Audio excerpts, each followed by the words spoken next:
So hello guys, welcome back to my channel. Thumbnail आपने देखा होगा, अभी एक रिसेंट ही वेब सीरीज आई है नेटफ्लिक्स पे जिसका नाम है कुरुक्षेत्र। और कुरुक्षेत्र का जब भी नाम आता है तो हमें महाभारत की याद आती है, बिकॉज महाभारत जो हुआ था युद्ध वो कुरुक्षेत्र में ही हुआ था। अब देखो, जब भी एनिमेशन की बात आती है और खासकर मूवी की, तो मेरे माइंड में पहला नाम आता है रामायण का, जो कि बहुत सालों पहले आई थी और अभी रिलीज हुई थी पिछले साल सिनेमाघरों में। लेकिन उसके बाद बहुत सारे कार्टून हमने देखे। कार्टून तो टीवी पे भी आते थे और अच्छे भी लगते थे, बट 90s के जो कार्टून थे उनकी बात ही अलग थी। फिर फिल्मों का दौर आया, जैसे रामायण बनी, फिर कृष्णा भी आई, मूवी बनी, गणेश पे मूवी बनी।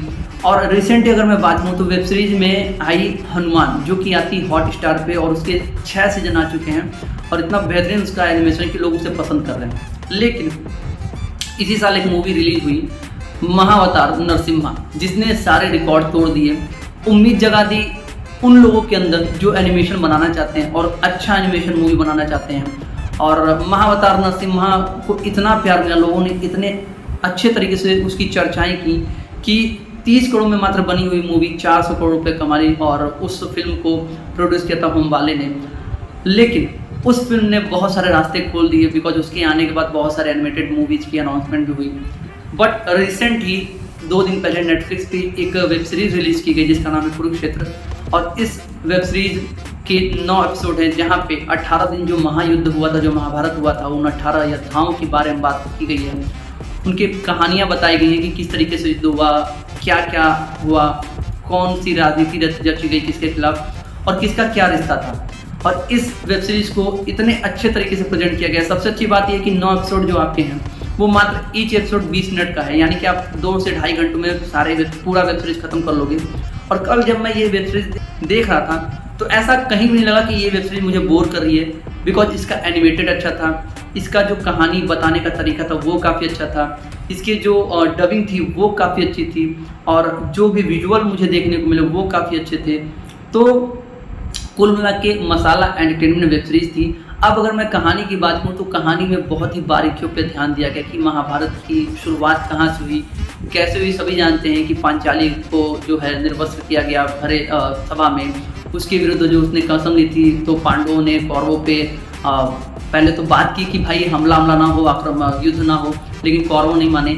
और इन सारी चीज़ों में कृष्ण का क्या रोल था, कृष्ण जी ने कैसे क्या राजनीति की। सबसे अच्छी बात कि इसमें रिश्तों को बहुत अच्छी तरीके से बताया गया, जैसे भीष्म पितामह का द्रोणाचार्य से कैसे दोस्ती हुई, कैसे रिश्ता बना, फिर भीष्म पितामह का शिखंडी से कैसे रिश्ता था, क्या था। क्योंकि शिखंडी के बारे में हमने अक्सर ये जाना है कि शिखंडी को ढाल बना के अर्जुन ने भीष्म पितामह को मारा था, उनको तीर से भेज दिया था। लेकिन इसमें वो बताया गया कि शिखंडी का भीष्म पितामह के साथ क्या रिश्ता था, द्रोणाचार्य जो थे उनको कैसे मारा गया, और क्या क्या चीज़ हुई। सबसे अच्छी बात ये थी इस वेब सीरीज की कि इसका जो विजुअल है, कुछ ऐसे सीन हैं जो कि काफ़ी अच्छे लगे, और अगर वो बड़े पर्दे पे हैं तो वो वाकई अच्छे लगेंगे। जैसे कि जहाँ पे गीता का उपदेश जो दिया था कृष्ण जी ने अर्जुन को, तो वहाँ पे वो जो विकराल रूप उन्होंने दिखाया था वो विजुअल काफ़ी अच्छा था, जैसे जो कि आप देख सकते हैं स्क्रीन पे हैं। इसके अलावा जब उनके उपदेश देने के बाद भी अर्जुन कहीं भटक रहे थे और अर्जुन ने मना कर दिया कि भाई मैं युद्ध नहीं करूँगा, क्योंकि सामने जो है भीष्म पितामह है, द्रोणाचार्य है। तो वहाँ पे कृष्ण काफ़ी नाराज हो गए और कृष्ण जी ने सुदर्शन चक्र निकाल लिया भीष्म पितामह को मारने के लिए। वो विजुअल जो दिखाया वो काफ़ी अच्छा विजुअल है, जो कि आप स्क्रीन पे देख सकते हो। तो ऐसे बहुत सारे विजुअल थे जो कि दिखाया गया और काफ़ी अच्छा दिखाया गया। और जब मैं देख रहा था इसे बड़े स्क्रीन पे टीवी पर अपने, तो काफ़ी अच्छा लग रहा था देखने में, और ये अगर बड़े पर्दे पर था तो काफ़ी अच्छा लगता। इसके अलावा जो कहानी थी भीम की, घटोत्कच की, कैसे भीम और घटोत्कच का रिश्ता बाप बेटे का था, ये सारी चीज़ें दिखाई गई। और ऐसे ही कैसे द्रोणाचार्य को मारा गया, कैसे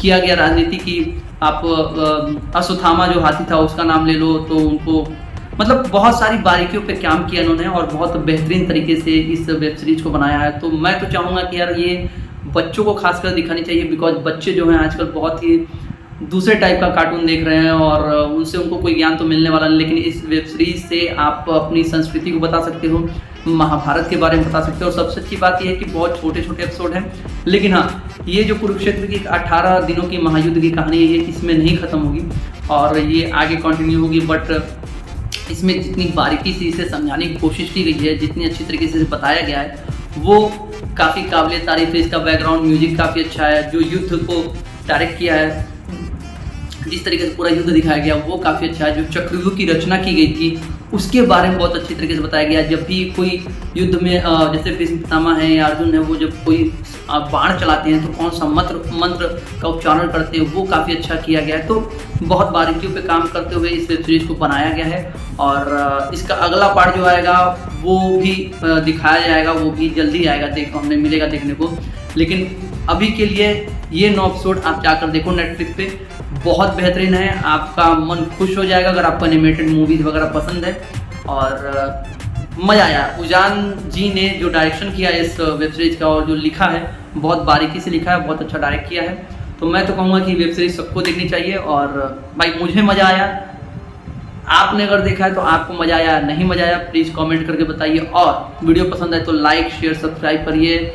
मैं आपको मिलूँगा अपने अगले वीडियो में, तब तक के लिए बाय बाय।